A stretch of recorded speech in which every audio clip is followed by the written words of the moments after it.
Hello students, welcome to Reddy's classes. Hope you are safe at home. So, as in the previous lecture, I talked about we are going to study human eye and the working of the human eye. So, let us start with the human eye. So students, let us start with the human eye. So, let us start now. We have the representation here, the human eye. You can see. First of all, let me introduce that it is a very sensitive organ of your body and has a natural optical instrument. It is a natural optical instrument in the shape of sphere and has a bulge. तो यहाँ पर देख लो कि सबसे पहले जो human आई है वो आप लोगों को बहुत सारी खूबसूरत चीजें दिखाता है. तो देख लो जरा सा. Let us see the parts now we have. This is the human eye. We have some parts here. We have the cornea. जो फ्रंट पार्ट होता है आपके आकार जो कि एक ट्रांसपेरेंट लेयर से डिनोट करते हैं उसे हम बोलते हैं cornea. You can see the cornea. Maximum refraction of light enters through the cornea. Okay, we have the iris just behind. Iris है हमारे पास. तो ये डार्क कलर का एक मस्क्यूलर डायफ्रागम होता है थोड़ा सा, जो कि छोटे साइज का होता है, मिडल में होता है. Then we have the pupil here. It is the small circular opening of the iris. तो ये प्यूपिल आप लोग देख पा रहे हो यहां पर, ये छोटे. So here we have the pupil. The pupil is the small circular opening. Just iris के थोड़े से पीछे आप लोगों को ये प्यूपिल देखने मिलेगा. ये थोड़ा सा डार्क कलर का होता है, ब्लैक डार्क कलर का होता है. ओके, और याद रखो इसके अंदर जो होती है no light is reflected.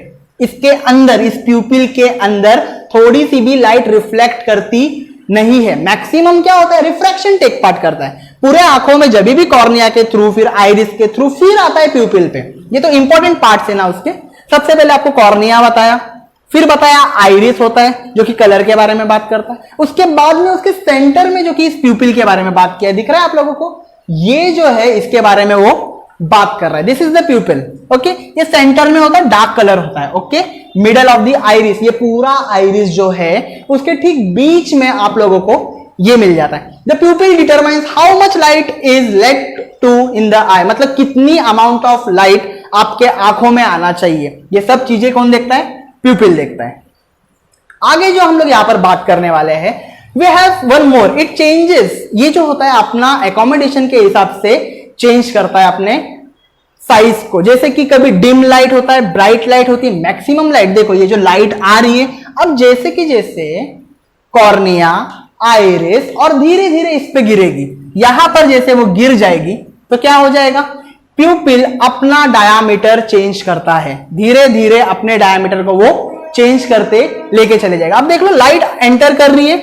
Okay, iris क्या करेगा, लाइट को रेगुलेट करेगा. ये जो ऊपर का जो आइरिस है, ब्लैक कलर जो दिख रहा है, वो इसको रेगुलेट करेगा और धीरे धीरे इसके अंदर लाइट की इंटेंसिटी बार बार अंदर आती जाएगी. तो लाइट आएगा, ये अपना डायामीटर चेंज करते चला जाएगा. ओके, कभी इंक्रीज करेगा तो कभी डिक्रीज करेगा. Okay, it depends on the intensity of the light. This is the work of the प्यूपिल. प्यूपिल का यही काम है कि वो लाइट के इंटेंसिटी के हिसाब से खुद पर वर्क करता है. कभी लार्ज हो जाता है, इंक्रीज हो जाता है, तो कभी डिक्रीज हो जाता है. Okay, now we have the lens. हमारे आंखों में एक लेंस होती है. You can see, you have been given the eye lens. ये जो लेंस है, सबसे पहले we use a convex lens. We use a convex lens. आपके आंखों में सबसे पहले होता है कॉन्वेक्स लेंस. ध्यान दो क्या होता है, कॉन्वेक्स लेंस होता है. एक ट्रांसपेरेंट जेली टाइप होता है. ये जो लेंस होता है वो ट्रांसपेरेंट जेली टाइप की लेंस होती है. Okay, you can see here, ये जो आप लोगों को इतना दिखाई दे रहा है पूरा ये पार्ट जो है वो है आपका आई लेंस. ओके, ये जो होता है सबसे पहले मैंने बोला कॉन्वेक्स लेंस होता है. सेकेंडली ये ट्रांसपेरेंट होता है. ट्रांसपेरेंट दिख रहा है, आजू बाजू देख सकता है. जेली टाइप होता है. इसके अंदर एक प्रोटीन होता है. ये प्रोटीन भी इसके अंदर फिक्स्ड होता है पहले से. ओके, उसके बारे में हमें स्टडी नहीं करना है बिकॉज हम लोग के सिलेबस का वो हिस्सा नहीं है. क्या है कि एक लेंस होता है, क्रिस्टलाइन होता है. ओके, और क्या, made up of transparent jelly. Clear. तो इसके बाद में और देख लेते हैं हम लोग लेंस के बारे में थोड़ा सा. What we have is, so the eye lens is held in the position to the ciliary muscles. आपके आंखों में ciliary muscles होते हैं, उसके हिसाब से लेंस का पोजीशन डाला दिया जाता है. Okay, you can see the ciliary muscles here. यहां पर दिया हुआ है, उसके हिसाब से जस्ट आप लोग देख सकते हो. ओके, सिलियरी मसल्स का काम क्या है यहाँ पर कि ये जो मसल्स होते हैं वो वर्क कराते हैं कि लेंस कैसे उसके साथ अटैच्ड है, क्योंकि पहले लेंस आएगा फिर सिलियरी मसल्स आएंगे, उसके बाद में आएगा आपका रेटिना। अब रेटिना के बारे में थोड़ी सी बात मैं बता देता हूं कि रेटिना क्या करता है। रेटिना जितने भी लाइट आया हुआ रहता है, जितना भी मैक्सिमम लाइट आता है वो रेटिना पर गिरता है, रेटिना उसको एब्जॉर्व करता है, एब्जॉर्व करने के बाद से रेटिना इंडिकेशंस देता है किसको, ब्रेन को, with the help of the optical nerve. तो देखो रेटिना दिखता कैसा है, see here we have the retina, you can see here, ये पूरा रेटिना का पार्ट है। आई बॉल के जस्ट पीछे आप लोग देख सकते हो ये जो पार्ट है, दिस इज योर रेटिना, ये जो पार्ट है पूरा रेटिना है, और इसके अंदर ये जो आप लोगों को नर्व्स दिख रहे हैं इसके अंदर इंपल्सेस होते हैं। तो यहां पर आएगा इंपल्स, इसमें कैरी आउट होगा थ्रू द रेटिना, और यहां से वो ऑप्टिकल नर्व को सिग्नल देता है, जिससे कि ऑप्टिकल नर्व आपके ब्रेन को सिग्नल देता है कि आप क्या चीज देख रहे हो। ओके, तो देखो यहां पर अच्छे से दिख रहा होगा आप लोगों को, पूरी की पूरे बारे में यहां पर दिया हुआ है रहेगा कि रॉड शेप, कोन शेप के बारे में, वो तो आप लोगों को बताएंगे आगे। Okay, this is the retina, exactly how the retina looks like this. Okay, उसके बाद देखो यहां पर ऑप्टिकल नर्व है, जैसे मैंने बताया कि ये जो रेटिना होगा ये ऑप्टिकल नर्व को क्या भेज देगा, पूरा सिग्नल भेजेगा, जिससे कि वो सिग्नल ब्रेन तक चले जाएगा और ब्रेन आपको हर चीज बताएगा कि आप क्या देख रहे हो। See here one more thing is given, the space between the retina and the eye lens. ये आपके रेटिना, द रेटिना एंड ये आई लेंस है, इसके बीच में जो स्पेस होता है it is filled with a fluid. इसके अंदर एक फ्लूइड डाला जाता है, इसके अंदर डाला जाता है एक fluid. Okay, it is known as vitreous humour and this spot is known as blind spot. ये स्पॉट होता है ब्लाइंड स्पॉट। इस स्पॉट पर कुछ भी चीज दिखाई नहीं देती है। पूरा retina, retina to optical nerve, मतलब वर्क कैसे चालू होता है, सीयर यहां से कॉर्निया, कॉर्निया के थ्रू अंदर आया, उसके बाद आइरिस, फिर प्यूपिल, उसके बाद और अंदर आता है, लाइट गिरती है रेटिना पर, रेटिना के बाद यहां से ऑप्टिकल नर्व और सीधा ब्रेन। और ये जो पार्ट है यहां पर विट्रस ह्यूमर करके एक फ्लूइड फील्ड किया जाता है which is between the retina and the lens. इसके बीच में, आई लेंस के बीच में जो फ्लूइड डाला जाता है this is known as the vitreous humour. Okay, we have one more thing as I said, has a blind spot. Blind spot के बारे में बताएगा वो अभी। देखो you can see there is a blind spot. तो कहां पर है, जैसे मैंने बताया आप लोगों को, ये जो पार्ट था इसे हम लोग ब्लाइंड स्पॉट कहते हैं। Clear?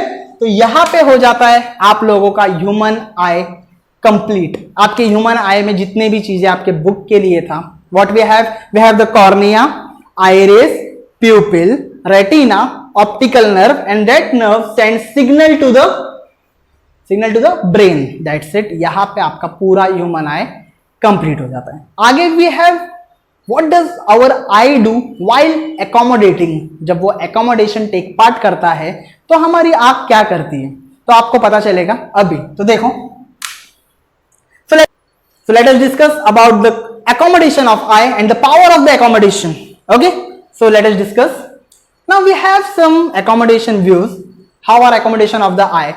So you can see here the process by which the ciliary muscles change the focal length. As I said, we have the ciliary muscles here. तो जैसे कि जैसे ciliary muscles यहां पर अपने फोकल लेंथ को चेंज करेंगे, क्या करेंगे, फोकल लेंथ को जैसे जैसे चेंज करेंगे तो आंख, देखो इन केस मैं घर में बैठा हूं, okay, I can see the wall. आप वॉल के उस पार देख सकते हो, ऑब्वियस नहीं देख सकते हो, मतलब आपकी आंख फोकल लेंथ कहां तक दिखा रही है, वॉल तक। In case if there is no wall, अगर वॉल नहीं होगा तो थोड़ा और दूर दिखाएगा, थोड़ा और दूर दिखाएगा, और दूर दिखाते चले जाएगा। मतलब आपका आंख क्या कर रहा है, what is your I doing, it is accommodating, focal length adjust कर रहा है दूर देखने के लिए। दूर देखने के लिए क्या कर रहा है, he is adjusting the focal length. Same here is given the process by which the ciliary muscles changes the focal length of an eye lens to focus at distant object. distant मतलब दूर, and near by मतलब नजदीक। तो वो दूर देखने के लिए, नजदीक देखने के लिए जो फोकल लेंथ का एडजस्टमेंट कर रहा है, this is known as the power of accommodation. See what we have, as I said is known as the power of accommodation और the accommodation of the eye. अब पावर मतलब क्या, या तो कन्वर्ज करना या तो डाइवर्ज करना, फोकस करना. To focus is also see power of accommodation. देखो ability of the eye to focus, तो फोकस मतलब क्या करना, one to converge or to diverge. Okay, मैं अगर किस चीज को देख रहा हूं, एज आई सेड मेरी आंख फोकस करेगी with the help of the focal length. Focus करना अगर स्टार्ट करेगी तो कन्वर्ज करेगा, डाइवर्ज करेगा, जो भी आंख मेरा कर रहा है, whatever my eye lenses are doing, the ciliary muscles are doing, retina is doing, everything is performing. तो जिस जगह पर मुझे दिखाना चाहेगा तो वो जगह को अच्छे से फोकस करेगा. तो here is given as a word as focus objects lying at different distances. मतलब मेरे यहां से घर, मेरे घर के ऊपर टेरेस, मैं टेरेस से दूर देख रहा हूं, everything what I am seeing at a near by object और द डिस्टेंस ऑब्जेक्ट. तो वो सब क्या हो रहा है, मुझे दिख रहा है with the help of the power of accommodation.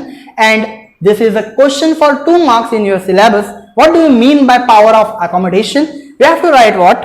The ability of the eye to converge or diverge at different places or to focus at different places is known as power of accommodation. Okay, so let us study now further. Power of accommodation को आगे और लेकर चले जाते हैं हम लोग. So power of accommodation की मैं कितने दूर तक किसी ऑब्जेक्ट को देख सकता हूं, मैं कितने डिस्टेंसेस तक देख सकता हूं, उसी के बारे में हम लोग कहते हैं power of accommodation. How does an eye focus object at varying distance. जैसे कि मैंने बोला कि मैं पहले घर से टेरिस गया, टेरिस से मैं दूर देख रहा हूं, आई कैन सी माउंटेन, मैं कुछ ना कुछ तो देख पा रहा हूं ना.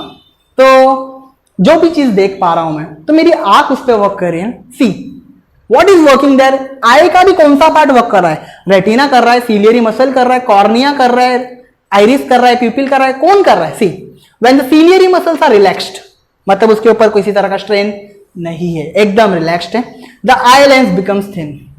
ये जो लेंस है, दिस लेंस क्या हो जाती है, इट बिकम्स थिन, धीरे धीरे वो पतला हो जाता है. Secondly thus its focal length increases, इसका फोकल लेंथ क्या हो जाता है, बढ़ जाता है. And we can see the distant object clearly. जब जब आंखों का फोकल लेंथ बढ़ा, तब तब मैंने दूर दूर के ऑब्जेक्ट्स को देखा. कुछ समझा, व्हाट डिड आई से, कि जब जब मेरे आंखों का फोकल लेंथ बढ़ गया, whenever there is an increase in my focal length of my eye, I can see distant object clearly. मैं दूर के ऑब्जेक्ट्स को अच्छे से देख सकता हूं. In this case, the ciliary muscles are relaxed and the eye lens becomes thin, as I said. ये क्या हो जाता है, thin हो जाता है. आगे देखो और एक पार्ट है इसका. So how does an eye focus object at varying time distances? वो बताने के बाद यहां पर है, देखो यहाँ पे you can see the human eye एक ऑब्जेक्ट रखा हुआ है. When the ciliary muscles are contract, मतलब और छोटा हो जाएगा, तो उसका कर्वेचर भी क्या हो जाएगा, सेंटर ऑफ कर्वेचर लेंस का क्या हो जाएगा, बढ़ जाएगा. और लेंस क्या हो जाएगा, इस टाइम पर थिक हो जाएगा. जहां पर पहले थिन हो रहा था, वहां पे अभी थिक हो रहा है, जिससे कि वो और क्या हो जाएगा, ऑब्जेक्ट्स को देख पा रहा है. In brief, adjustment of the focal length of the eye lens which enables us to focus on object situated at different height. Now you can see we have the eye here, we have an object here, light is coming by, आ रहा है, और यहां पे जैसे कि थोड़ा सा नजदीक का है, तो क्या करेगा, यहां का जो लेयर है इट विल बिकम थिक. एक पार्ट था जब थिन हो रहा था, एक पार्ट यहां है जब थिक हो रहा था. थिन कब, डिस्टेंट ऑब्जेक्ट पर, और ये कब, नियर बाय ऑब्जेक्ट पर. Okay, this is the accommodation of your eye or the power of accommodation. Okay, now we have one more thing here. See, as I said in brief about the adjustment. Now least distance of distinct vision, मतलब near point क्या है, आपके आंखों का near point है 25 centimetre. उसके पहले अगर आप लोग आपकी आंखों से किसी चीज को पढ़ोगे तो आप देख नहीं पाओगे. आपकी आंखों का least distance of distinct vision है 25. देखो ऐसा ब्लर दिखेगा, अगर नजदीक रखोगे ना तो ऐसा ब्लर दिखेगा. और अच्छे से देखने के लिए कितना डिस्टेंस होना चाहिए, it should be 25 centimetres. Okay, तो आगे देखो, और याद रखो छोटे बच्चे लोग को 5 to 8 सेंटीमीटर पर भी अच्छे से दिख जाता है. Okay, so let us study the far point of the eye, मतलब दूर कितना देख सकता है. तो अच्छे से ध्यान दो, far point of the eye is the maximum distance up to which the normal eye can see, कि नॉर्मल आई कितने दूर तक देख सकता है आपकी जो नॉर्मल आंख है वो कितना दूर देख सकती है, this is known as the far point of the eye, ये आपका फार पॉइंट होता है। Next, so the far point of the eye is the maximum distance, जैसे कि मैंने बोला this is the maximum distance. देखो कितना दूर तक देख रहा हूं मैं, बादल देख रहा हूं, आई कैन सी द क्लाउड, तो वो आपका लास्ट पॉइंट है। कैटरेक्ट जो होता है वो एजेड्स में होता है, ये प्रॉब्लम आप लोगों को नॉर्मल आइज के लिए नहीं होता है, and cataract is also not a content of your syllabus. Okay, so let us study some more problems with respect to human eye. So let us study some defect of a human eye. As we studied human eye in detail, the accommodation and the power of accommodation, so let us study some defect of the vision and their correction. What are their corrections? So basically what we have, some people cannot see things clearly due to loss of accommodation power of the lenses. Lens में power नहीं रहने की वजह से कुछ लोग चीजों को अच्छे से देख नहीं सकते। तो उसके जो रीजन है, we have the first reason here as myopia, also known as near sightedness. इस केस में क्या होता है, जो भी पर्सन होगा वो नजदीक की चीजें अच्छे से देख सकता है पर दूर की चीजें नहीं देख सकता। In this case what happens is the I can C near by object clearly but the distant object appear indistinct, दूर की चीज नहीं देख सकता। This is the normal human आई, ये जो है आपका नॉर्मल ह्यूमन आई है। ओके, दिख रहा है आईज पे रेज आ रही है और रेटिना पर गिर रहा है, दिख रहा है अच्छे से रेटिना पर गिर रहा है। बट मायोपिक आई मतलब अगर जो प्रॉब्लम वाली आई है उसमें क्या हो रहा है, रेटिना पर नहीं गिर रहा है, रेटिना से आगे गिर रहा है, पहले ही गिर रहा है यहाँ पे। ओके, तो क्या होता है यहाँ पे, सबसे पहले इसके दो रीजन है, we have two reason for this defect. The first reason is the curvature of the cornea and the eye lens increase, मतलब कर्वेचर कॉर्निया का और आई लेंस क्या हो गया, बढ़ गया है। ओके, कर्वेचर और आई लेंस के बीच का डिस्टेंस क्या हो गया, बढ़ गया है। So the muscles near the lens can not relax, relax नहीं हो पा रहा है, क्योंकि रिलैक्स होता तो अच्छे से फोकस कर सकता था, सो ये फोकस नहीं कर पा रहा है। So converging power of the lens remains large, इसलिए वो लार्ज हो गई है, कन्वर्ज तो अच्छे से देख नहीं पा रहा। सेकेंडली इसका प्रॉब्लम क्या है कि eye ball elongate so that the distance between the lens and the retina increase, मतलब क्या हुआ है कि ये रेटिना और इस लेंस के बीच का जो डिस्टेंस है वो क्या हो गया है, बढ़ गया है। तो ये डिस्टेंस बढ़ने की वजह से भी क्या रेटिना पर नहीं गिर रहा है, रेटिना से पहले ही गिर रहा है। सी ये जो इमेज है ये कहां पर गिरना चाहिए, इस पर गिरना चाहिए था। ओके, लाइट रे, सॉरी इमेज नहीं लाइट, तो वहां पर वो जा नहीं पा रहा है, दैट्स इट, ये इसका दो प्रॉब्लम है। अब ये डिफेक्ट को करेक्ट कैसे किया जाए, तो ऑब्वियसली स्पेक्टिकल्स पहने जाएंगे, बिना स्पेक्टिकल्स के तो दिखेगा नहीं, चश्मा लगेगा। तो चश्मा कैसा है, सबसे पहली बात तो यहाँ पर हम लोग डिफेक्ट चेंज करने के लिए, जो डिफेक्ट को ठीक करने के लिए, करेक्ट करने के लिए we use a concave lens of proper focal length, proper focal length होना चाहिए उस lens. Secondly what, the lens diverge the incident ray and this diverge ray can be converge by the lens, वो lens diverge हुए rays को converge करा देगा और retina के ऊपर गिरा देगा। So you can see here we have used a concave lens here, जैसे कॉनकेव लेंस लगाया, लाइट रेज आ रही थी, लेंस पर गिरी, अब ठीक से रेटिना पर गिर गई, तो यहाँ पर लेंस मेकर्स फॉर्मूला अप्लाई होता है और रेटिना पर लाइट को गिरा दिया। Because we used a concave lens, concave lens का फोकल लेंथ होता है नेगेटिव, इसलिए जो भी स्पेक्टिकल्स बनता है वो नेगेटिव डायोप्टर्स में बनता है, तो इसलिए माइनस, जिसको आप लोग बोलते हैं कि ये इसको माइनस में है क्या तेरा चश्मा, तो इसका मतलब होता है माइनस, कि कॉनकेव लेंस बना जाता है। कॉनकेव लेंस का फोकल लेंथ नेगेटिव होता है, इसलिए इसके जितने भी स्पेक्टिकल्स बनते हैं वो सब नेगेटिव में बनते हैं। तो समझ गए आप लोगों को नियर साइडेडनेस मायोपिया क्या है, नजदीक की चीजें देख सकता है, दूर की चीजें नहीं देख सकता। ओके, आगे देखते हैं। So next we have the far sidedness और हाइपरमेट्रोपिया।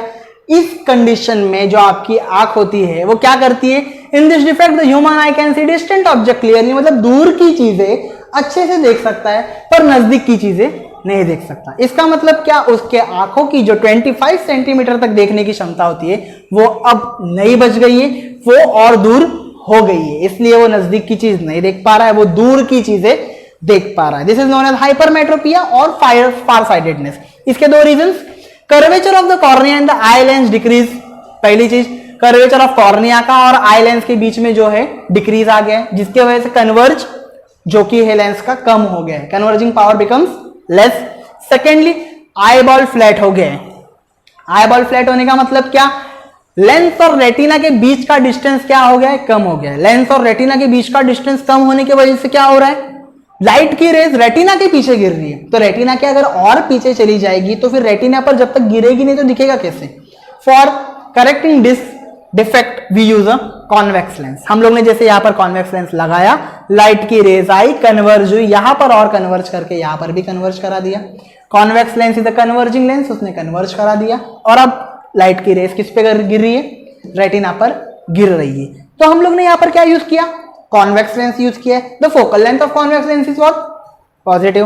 वो पॉजिटिव रहने की वजह से क्या हो जा रहा है? फोकल लेंथ पॉजिटिव हो गया, कॉन्वेक्स लेंस यूज किया गया है, तो यहां पर जो भी स्पेक्टेकल्स बनेंगे वो सब पॉजिटिव में बनेंगे। ओके, तो ये होता है the focal length of the convex lens is positive, thus the spectacle used to correct far sightedness has positive power. Okay, let us study the next one now.